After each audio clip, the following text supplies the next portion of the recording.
The dark truth about the richest man in the world. Let's get into it. Elon Musk, born June 28th, 1971 in South Africa. That's right, his accent is not actually nanobots trying to sound human. It's South African mixed with like a pinch of douchebag. It's just like it's actually a lot of douchebag mixed in there. But that also means that if you're one of these right-wing Americans who now adores Elon Musk, I have some rough news.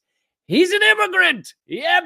Dirty immigrant from Africa. He came to our country and stole all of the richest man in the world jobs. Damn it, what an a-hole. Elon's father, Elon Musk, was an engineer, businessman, property developer, and proud incestist.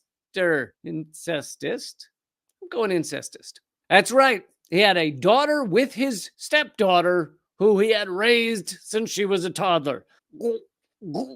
Imagine the moment he had to tell his new daughter, this is your mom and your sister. Good luck with the therapy bills it'll take to make that sit right.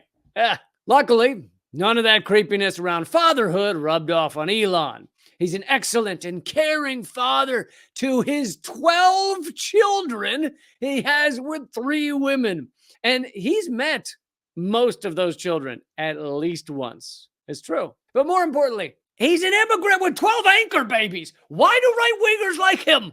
What are they thinking? But he did disown one of his kids for being trans, so that should lighten the burden a little bit. Back to the early days. There are some reports that his father sold their private jet for half a Zambian emerald mine. We've all been there. I mean, hell, I sold my emerald mine for half a Xanax, so you know. Anyway, even though Elon he's talked about the emeralds in previous interviews, he has since changed his tune and says that it's not true. Whatever. Doesn't matter. What's clear? Emerald mine or no emerald mine, his family was rich as hell and at various times had private jets, sailboats, a lot of cars, a few horses. I'm not kidding. In apartheid South Africa. The black folks there didn't have as many horses. Point being, Elon Musk was not just born on third base, he was born on home plate. Okay? But yeah, the rest of you should pull yourself up by your bootstraps. Why aren't you working harder? The Teslas aren't going to catch fire by themselves. Actually, they will. They will do that. It's an ongoing problem, but we'll get to that later. Elon lived with his abusive father for a while and then moved to Canada with his mother. I mean, of all his crimes, the worst may be he became Canadian. He was African and then Canadian. Wow, that's gross. So on top of being rich, he was also getting some of that freaky free healthcare. Oh, you dirty boy. So then he moved to the U.S., gets a couple of college degrees, and in the fairly early days of the internet, he created essentially what was it, online yellow pages. It was called Zip2, and it was amazing. It was unbelievable. It was so good that when the big money investors came in, they pushed Musk out of the way as CEO, got rid of all of his terrible code. They brought in programmers who, knew what they were doing to rewrite everything he did. But this is when Elon Musk honed his most important skills, lying to investors and forcing the workers under him to work until the flesh fell off of their bones.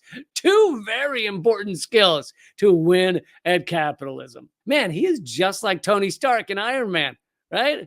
Remember when Iron Man lies to those venture capital billionaires to steal a lot of their money? I think it was Iron Man 3. I want to say 3. Musk made $22 million when Zip2 was sold to Compaq, but he parlayed that into becoming the co-founder of a little thing called PayPal.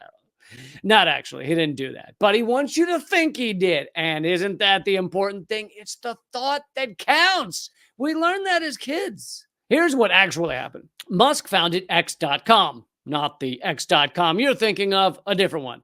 This one was a clunky online payment processor that didn't work very well. X.com then merged with a company called Confinity that actually had created PayPal a year earlier before Musk had anything to do with it. Once they were merged, when two became one, it's all very dirty. It's a lot of naughtiness. Musk tried to get them to change the name of PayPal to X.com, but everyone thought it sounded like a porn site, and it totally does. And Confinity was created by Peter Thiel. Yeah, the guy who owns some of the U.S. government now, funded the entire rise of J.D. Vance, among others, creates weapons to help kill children, and also has young people's blood pumped into his body. Not a joke. No, he's like a real-life vampire. I can't stress how serious I'm being right now. In fact, if you're young and you're watching this, you can totally send some of your blood to Peter Thiel, and he'll send you a commemorative weapons system from Palantir. Musk was the CEO of PayPal for about 7 minutes before they manufactured a coup to remove him for doing an awful job and trying to turn the site into a porn site. 3 years later, PayPal sold to eBay, and Musk still held a big stake in it, so he raked in $400 million for sucking as CEO, I guess. And that's about it. But then Elon went on to found Tesla. No. Well, he invented electric cars. No. Oh. Well, he invented the Tesla electric cars. No. What the hell did he do then? Basically, he bought into an existing electric car company named, wait for it, Tesla. That's why it has a cool name, while everything else that Musk is involved in is some version of X, with the exception of the Boring Company, which is a joke a fourth grader would make. After a few years, he succeeded at forcing out the real founders at Tesla and putting himself in at the helm. It is true that with Musk as CEO, Tesla's stock shot straight up like a rock hard tree, like a big old solid purple veiny tree. I'm talking about trees. What's wrong with you? But we should probably mention that stock price does not represent reality. It's kind of like Sylvester Stallone's face. Totally doesn't represent reality. And in fact, until 2020, Tesla was only making a profit because it was selling carbon offset credits to other companies. Basically, selling climate crisis credits. Here, we didn't pollute as much as some companies, so you can buy our slight lack of pollution from us and go do tons of pollution yourself. It's kind of the opposite of being a company that's positive for the earth, which is what Musk used to tell everyone, right? That he wanted to help the earth. And if it weren't for that, which is a form of government subsidy, the carbon offsets, Tesla would not have pulled in a profit for many of those years. Tesla cars have a million problems, but perhaps the worst is the fact that they tend to catch fire a lot, sometimes while just sitting there. And these fires have been confirmed to have killed at least 30 people. Then there's Tesla's self-driving mechanism software, which has killed a mere 29 people, according to the government investigation. Sorry, 29 people. So far, they're just getting warmed up. It'll kill more. Just wait. There is one thing Elon Musk invented: treating his workers like utter garbage. I'm kidding. We've been doing that in America since like day one. In fact, Americans didn't even get to clock in until day 2 of America, even though they were totally working unpaid on day 1. There have been too many workplace injuries and abuse claims against Tesla to even begin to list them. But it's worth noting, it's way more than the other top car companies combined.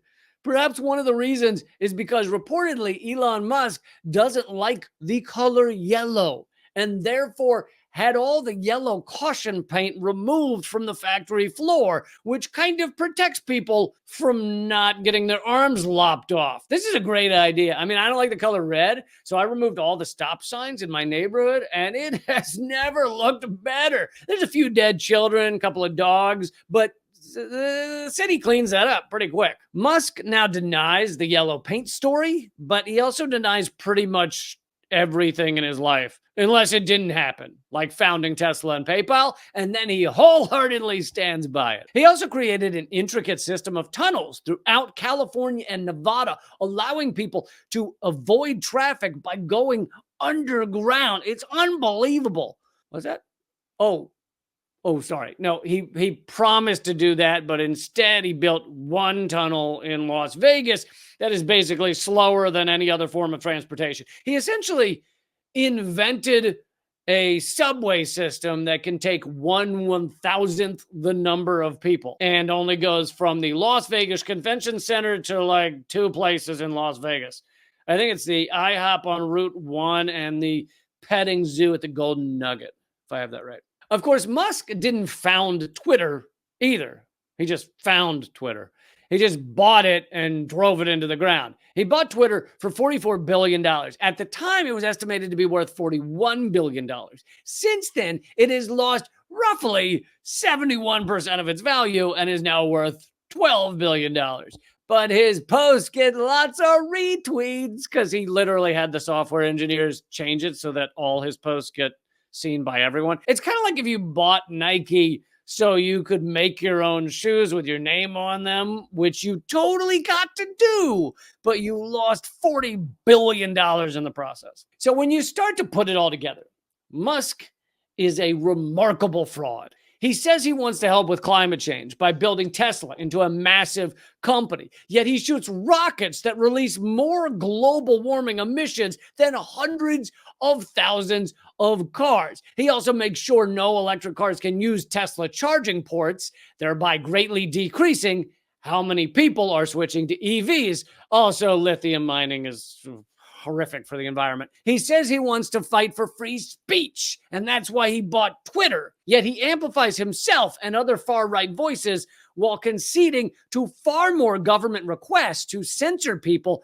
than Twitter did before he bought it. That's right. Twitter actually has less free speech now than it had before he got involved because he wanted to save free speech. Plus, since you have to pay to be seen on Twitter, he's pushing pay to play free speech, which is not free speech. It's basically rich guy speech, or at least like middle class speech. He creates the cutting edge Cybertruck, yet it's a piece of garbage. Go watch the videos. They're hilarious. He creates self-driving cars that kill and injure thousands of people. He wants to solve traffic by digging holes in the ground rather than making public transportation far better, which would actually solve traffic. I'm not going to waste your time going through every insane thing he's said on Twitter. Sorry, I mean X. Instead, I'll just wrap up by saying he's a fraud in almost every area of his life. And what better representation of this insane capitalist system than to have a giant fraud as the richest person alive? It's kind of fitting, don't you think?